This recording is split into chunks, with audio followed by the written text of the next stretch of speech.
Science Electrical Engineering. Been SGA President since 2011.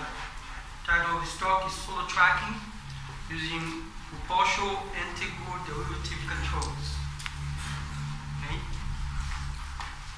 Alright. Thank you, Dr. Cornely.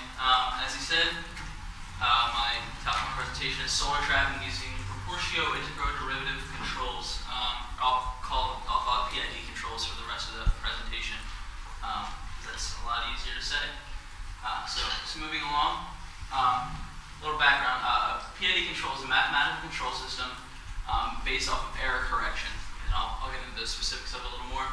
It's one of the oldest and most widely used industrial control methods. The PID control can be traced back to the late 19th century, where it was used for governing systems to control the speed of different like boats and cars and such. By manipulating set points, I've discovered that PID control can be used for tracking purposes.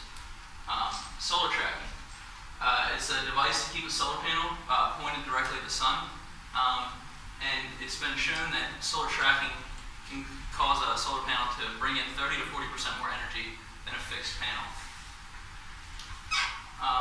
Kind of to go over my summary. Oh, I cut off some words there. I'm going to start by talking about solar tracking, some of the different methods, and some of the pros and cons associated with the different methods.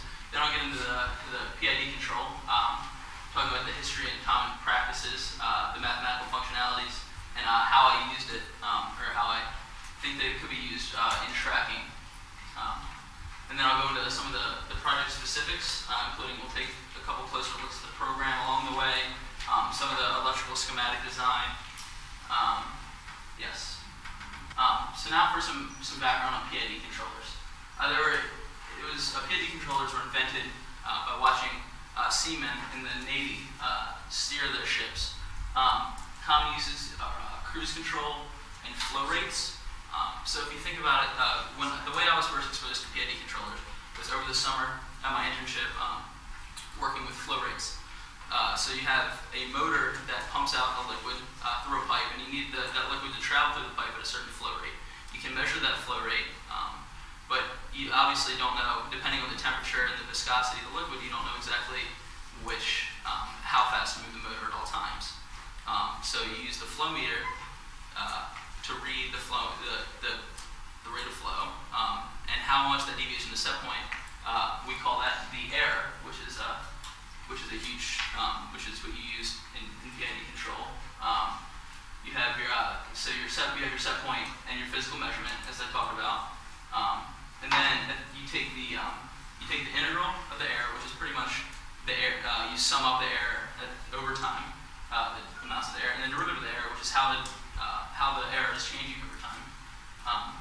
And you multiply those by constant values, which are called tuning constants. You use those to fine-tune your PID controller to make it work the best, as well as the proportion of the error to the set point.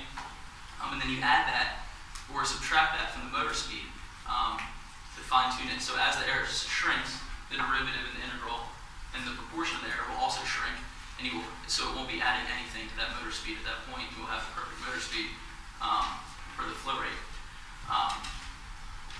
One of the downsides of the LS4 that I used is that it doesn't create negative voltages, which is an issue when you need, obviously the motor needs to go back and forth to find the brightest spot, because it's not going to move in one direction always.